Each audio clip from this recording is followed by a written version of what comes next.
everybody, welcome back to another episode of Card Talk, a podcast where we spend just a little bit of time talking about Ted's sense of humor. I'm your host, Dave Walsh. And I'm Grant Thompson, literally just along for the ride. And I'm Ted Bannock, and I hate talking about Dave. So there you have it. I hate it. I hate it. I don't want to talk about no more. We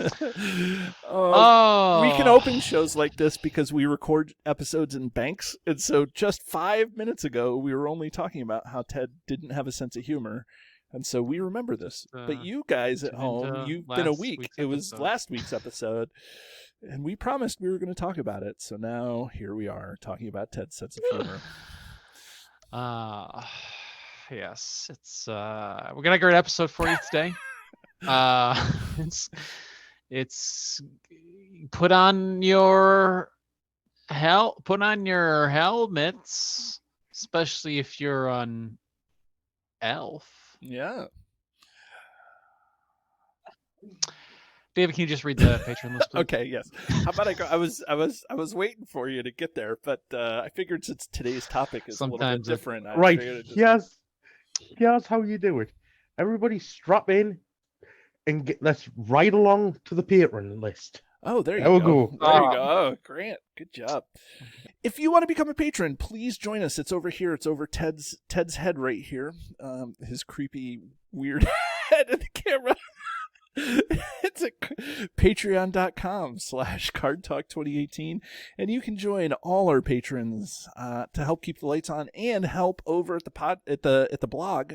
Matt over there is working hard, pumping out card reviews in the written form, so that you can see what he has to say, and that's at cardtalk2018.com.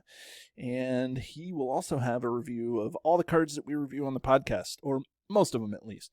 And so you can join our patrons: Martina, Thardir, Stephen, Mark, Jason, Ryan, Manuel, Grant, Katie, yes, that Grant, and yes, that Katie, Rachel, Tony, Valentin, Eric, Dern's father, Moritz, Anders, Shane, Micah, Chris, Reagan, Rob, Brandon, Scott, Joe, Peter, Niall, Carl, Vardane, James, Joshua, Matt, Justin, Kidian, Bob, Daniel, Bob, David, Sean, Lou, Phil, Joseph, and Dominic. So that was painful for you guys to listen to because I couldn't get there, but we eventually got there, and thank you so much for being patrons. And Grant, save me. What card are we going to be talking about today?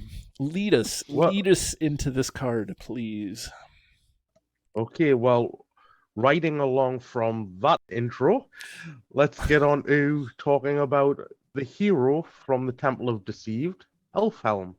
The 2 willpower, 2 attack, 2 defense, 4 hit point Rohan Scout Warrior, which has an effect for each sphere except law, so spirit, tactics, or leadership. The spirit gets +1 willpower for each hero with a mount. Each tactics hero gets +1 attack for attached with a mount. And each leadership hero, while attached with a mount, gains +1 defense. Well, there you have it. The game is telling you what each sphere should be doing. You should be questing with spirit, you should be attacking with tactics, and you should be defending with leadership. And you should not be playing lore. And you should never be playing lore because lore doesn't do any of it. Yeah, just take those cards and put them away and never look at them again. Right. I think this is the problem with Rohan. They love riding away from scholars. That's why you never see a Rohan character in Gondor. I'm gonna in a shocking move. I'm actually gonna talk about this card first. It is Rohan. Well, Dave, I know. I'm shocked. I know. Shocking. This card confuses me, not by its application, but by its what. I get that this is the hero that you want to have mounts on, and you can play the shenanigans, and there's some mounts that aren't restricted, and there's some Rohan heroes that can have 3 or 4 mounts, and I get that, but I just feel like this card, it just, I don't know, it just doesn't do it for me in a shocking foreshadowing of my ring rating. It just seems like does it want you to play all three spheres? No, it doesn't. It's not telling you to play all three spheres. It's telling you if you're going to play these spheres, do this. But then it's a feel bad if you're not playing all three spheres and not trying to maximize the bonuses you get with this guy. Is he a stout hero just based on attributes and hit points? Yeah, like 2/2/2, and it's just you don't really know where he's going. He is a leadership hero, so if he gets armored destrier, there's a lot of great mounts out there, but I don't know, like this to me just feels like the Rohan archetype. It's kind of all over the place, and I can't really figure out what to do with this card. So, Ted, what's your take on it? I will give you my take on it, Mr. Walsh. Elfhelm hero. I like the fact that he applies a global bonus to two spheres, and it's not to an archetype. It's not to a specific trait, but rather if you play a certain type of attachment, which makes him very, I think, good for multiplayer. I've seen him played in a 4-player game, and you just get these, extra buffs for playing the mounts that you already may have in your deck. Attach Ashfaloth to Spirit Glorfindel for the extra willpower. Seems okay. Attach a Rohan Warhorse to your Legless, which now gets an extra attack to ready and shoot more things ranged. Seems okay. So a lot of times you get to sort of capitalize, like the mount's in there to do its purpose, and now it's giving you this extra benefit.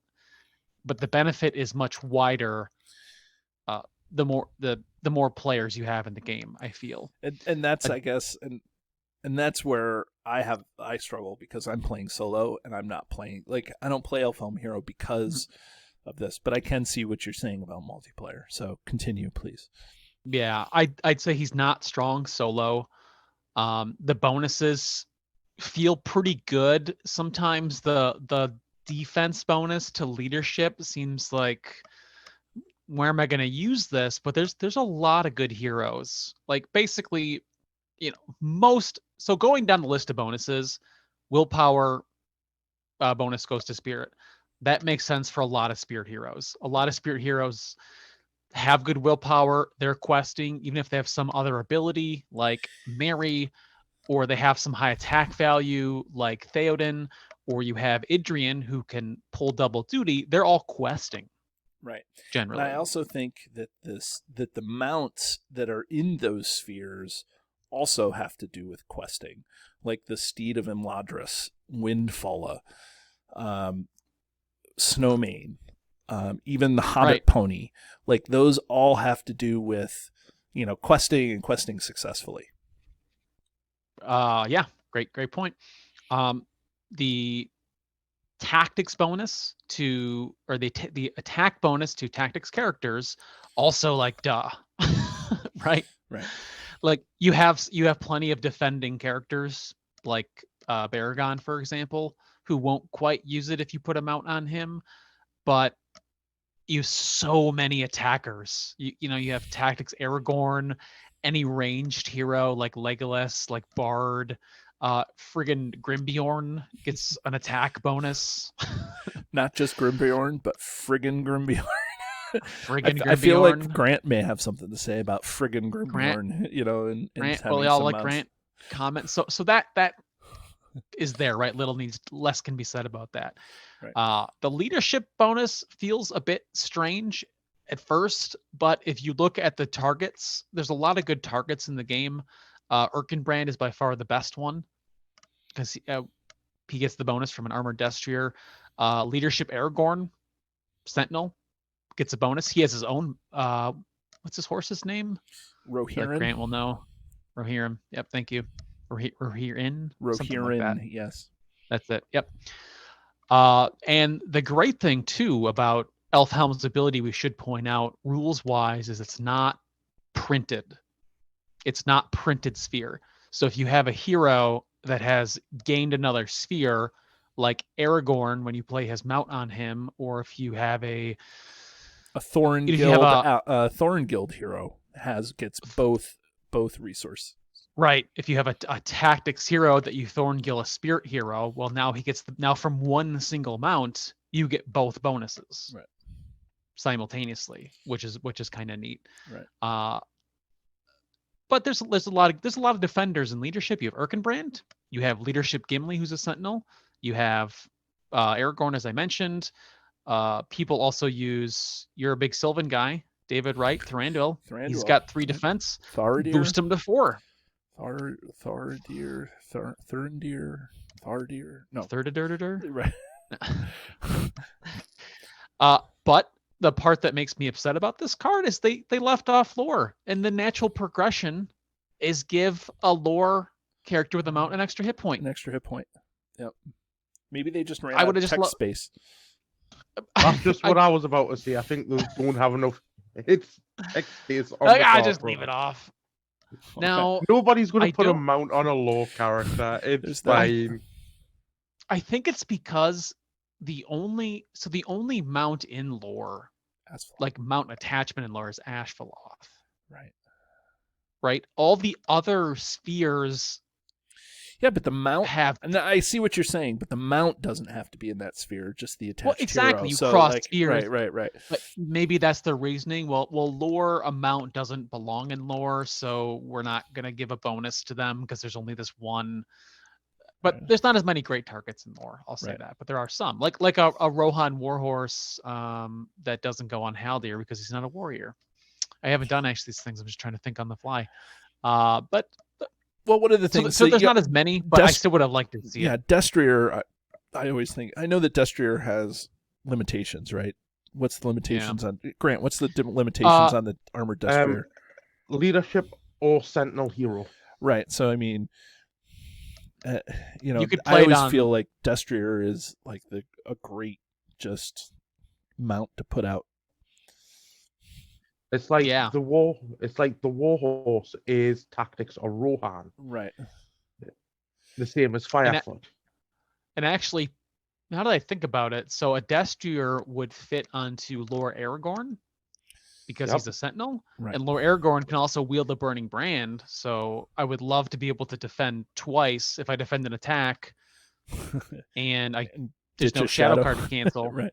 I can. Well, it gives you even more shadow control on top of the Destrier and the brand. Right. So there's a couple of cases, not that many, but anyway. My point is, I wish they put the lore on there, but that kind of sums up his bonuses. His traits are also warrior and scout and Rohan.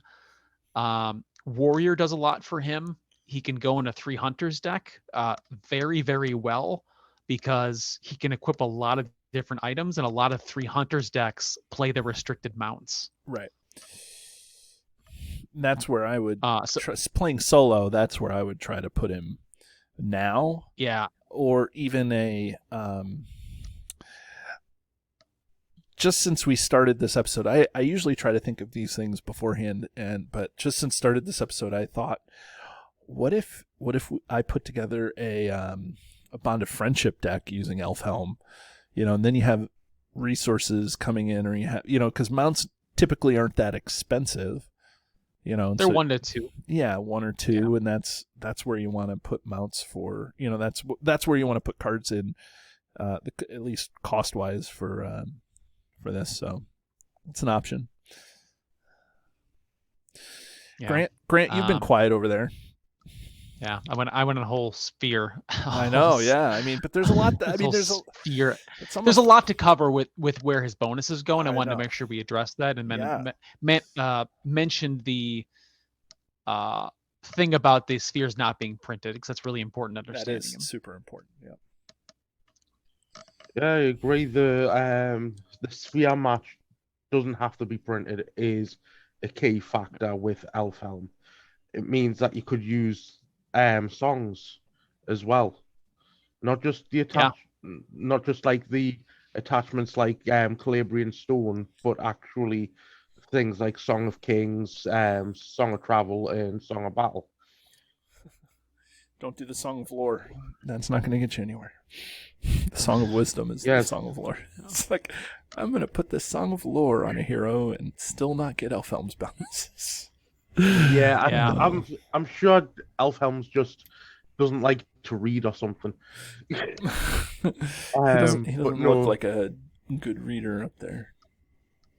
but in all, in a multiplayer game, I've used Elfhelm to varying degrees of success. He's all right in multiplayer, but in solo play, I'd find another character to probably play instead. His bonuses are nice. Grimbiorn with a Song of Kings plus gets the attack and defense bonus. That's friggin' Grimbiorn to you. Friggin' Grant Bjorn. Grant Bjorn. Grant Bjorn. Yeah. Yep. So Grant's like, yeah, getting whatever. so getting those two bonuses, it means that he's harder to hit and hits harder. So he's going to take things down like a truck. Truck Bjorn? Yep, truck beyond the old. Yeah, I don't know. So this guy came out in Temple of the Deceived, and by the time this guy came out, I was pretty caught up with releases and playing stuff. And I remember just opening Temple of the Deceived and saying, what am I going to do with this guy? And I tried putting him in a deck, and, I tried putting him in a Rohan deck, and I think that this is a hero that you just can't, lean into. You know what I mean? Unless you're going to put him in 300, you can't, I just don't even think playing solo you can really build around it, because I'm sure somebody out there has built a crazy good, Rohan or Mount deck, but playing this guy solo, it just, to me, is confusing, because you just can't, I don't know, playing normally, you're going to get +2, right? You're going to put on the mount attachments and you're going to get +2, and I don't know, then that's it. I guess some of the mounts, if you're going to play Rohan Warhorse, you get an extra attack. I don't know, I'm just confused by this guy. It's just you can't he's got to be the guy that you think is just a little bit more. He's not the guy you date. He's the guy that you just casually hey, we need a little something, here it is. Are you calling Elfhelm a side piece? That's exactly what he's doing. Yes. He's a side hero. Look at that picture. Look at that art. He's lit from the side, square jaw, flowing blonde hair. You're definitely not marrying that guy. But right. He's beautiful enough to spend time with. But maybe he talks a bit too much about horses when you're on dates. Maybe he's and just you're it's kind of a turn off. Yeah, maybe he's just dumb too. Got the depth. Me, Elfhelm. I ride horse. You ride horse too? If you ride horse, I can help you. Okay, then. So here comes the question. I love these questions, Grant. I love it when you ask these questions. He has run Ally Elfhelm over the hero version 100%. of Elfhelm. Which version of the Ally, though? Either of them. I like the tactics one that can enter. Is the tactics one that can enter for 1? Yeah. Yeah. Spend 1 resource from a Rohan's hero's resource pool to put Elfhelm into play from your hand under your control. At the end of the phase, discard Elfhelm if he's still in play. Yeah. Cool. I just realized about... we need to do a show on Tactics Elfhelm. I didn't realize that you could just have a mono spirit deck, right? And then pay from a Rohan. Yeah, it's just a Rohan hero. You're right. That's I why I like him. No idea. Yep. I assumed he had to go into a tactics deck as the tactics card, but that's not at all when I listen to the card. Right. Me How about personally, I like Spirit Elfhelm over either other copy of Elfhelm. What's Spirit Elfhelm do again? Just for the while audience, Elfhelm not is, for me. I know. while Elfhelm is ready, he gains response after your threat is raised as the result of questing unsuccessfully or by an encounter or quest card effect reduce your threat by 1. but right, I like the threat reduction. right, and it fits in with the spirit sphere.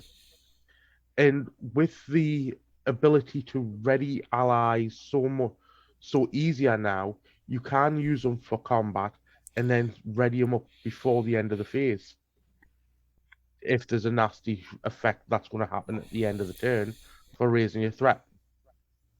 And that's always the consideration that we have to do, is exactly what Grant's saying, is like, would we rather run the hero or would we rather run the ally? And I think the ally wins out in this all the time for me. It's the same problem that we had with Faramir hero compared to his ally counterparts. Is Hero Faramir better than the ally version? The answer was generally no. He's not. The same is here with Elfhelm. His allies outweigh the impact that the hero gives. Right. Yeah. Especially for me, because I'm always confused by this guy. Well, that, and you're a solo player, you don't play multiplayer. Yeah. I mean, I could see this again, play in maybe now, but when it first came out, I just could not get my mind around using him. Yeah, you got to really build, and I agree with you guys. He's not much of a solo hero, but even in a 2-player game, if you construct both of the decks, knowing there's going to be mounts, and that 4 to 6 heroes are getting the bonus, yeah, it can make a big difference, especially because those mounts definitely. they already do something good, right. Like a lot of the mount, like Firefoot, great, Rohan Warhorse, awesome, Snowmane is a ready. Now you get an extra bonus on top of those things. Right. So even the Hobbit pony, does its thing. So yeah, and that's boosting. I mean, that would boost Sam's defense. That would boost, Tactics Mary gets more attack. Spirit Mary gets more questing. Right. And then Pippin is left to be Pippin because he's lower. I guess the Spirit version gets the willpower too. Yeah, but who's running Spirit? Pippin, right? Yeah. And then even Spirit Frodo gets the willpower, which is good. Leadership Frodo would get the defense bonus, which is not stellar for him. I guess he'd go to 3, which makes him passable as a defender, but with 2 hit points, I wouldn't risk it. Yeah, nobody's running Frodo as your defender. Spirit, leadership. And if you're putting Hobbit Pony on him, that's the quest anyway. So, right. But anyway, you still have a lot of good targets. Right. Yeah. Yeah. Well, we talked about the art, right? Should we? Yeah. His. Oh, you still have something to say about the art? Yeah. Hubba. No. He's looking at me right in the eyes. Right. Just because you've got some sort of man crush on Elfhelm hero doesn't mean we all have a crush on Elfhelm hero. I know. I think if I had to guess, I think he's in Mirkwood, and it looks in the far back that you can see Dol Guldur in there. Like, I don't think that's Mirkwood. Is it Fangorn? I would believe it's Fangorn Forest, with it being on the edge of Rohan. I know, but it looks like there's a castle in the back. I just think that's the shaping of the tree. I think that's just the shaping of the trees, to be fair. Yeah, maybe. I agree. I think Fangorn makes more sense. It does make more sense, but lore-wise, Fangorn wasn't explored by Rohan. They stayed away from the forest. Right. So, I'm not exactly sure. Or it might just be another forest in the realm of Rohan. Could be the Druidon forest. That's closer to Gondor, but it's possible. It's possible. Those Wozes, they loved Elfhelm because he looked like that. Okay, should we ring this guy before we get... Yeah, we talked about his traits. Warriors, lots of good attachments too, and Rohan makes him more able to equip a wider array of mounts, essentially. Get some of those fun Rohan cards. Mm-hmm. We didn't really talk much about his stat line as a hero. He's got that 2 spread. The infamous 2/2/2 hero. Yeah, and 4 hit Two, points. two, two, But 4. 2, I mean, that makes him okay at questing. And then if you do, he gives himself the defense bonus, which you put a Destry on him. That makes him as a pretty passable defender Right. to have 3 defense and 4 hit points for some of the smaller enemies. Yeah, but generally speaking, if you're gonna have a 3 defense leadership hero, you're gonna go Erkenbrand. We'll put Agreed. Yeah, put he's more of your Erkenbrand defender with him. Yeah, you might actually. You probably have them both actually, and then your first mount goes on Erkenbrand, and your second mount goes on Elfhelm. But yeah, let's put him through the ringer. So, if anybody is new or has forgotten, we have a highly scientific yet arbitrary system where we rank a card on a scale from 1 to 10, where 1 is the one card in the card game to rule them all, like the best card in the game, and 10 rings is the card that we throw back into the fiery chasm from whence it was made. And so, the past couple of times I've made somebody else go first, so I guess it's my turn to go first. And, I mean, I've already foreshadowed this from coming from a while from the beginning of the show, but I'm sure that there's ways to use this guy, but me playing solo, I'm just not into Elfhelm hero. I can see the benefit of him in multiplayer, and I appreciate that it doesn't say printed, the printed resource icon. But I think that I'm going to have to still stick with, that am I seeking out this hero to build a deck around? And because I tried and I'm jaded from when he was first released and I couldn't really make him, I couldn't maximize that ability and it felt bad because I wasn't using it all. So I think I'm just going to have to stick with an 8. So Grant, what do you think? Well, I've used them to varying degrees of success. Personally, I prefer the allies over the hero. But, like I say, I've used them. He doesn't go in every deck. I'll look at him, but I'm going to give him a 6 rings. Because he's still fairly decent at what he does, especially in multiplayer. Solo player generally don't look at him. Tedrick? Yeah, I'm gonna give him a 5 because he's the bonuses are helpful, and I like a lot of the effects the mounts do. A lot of the mounts have readying effects, which is a good effect to have, and to get that little extra kicker. It early on too, because usually you can drop those mounts. They're usually 1 to 2 costs. You can play one first turn, and then you immediately get those extra stats on top of it.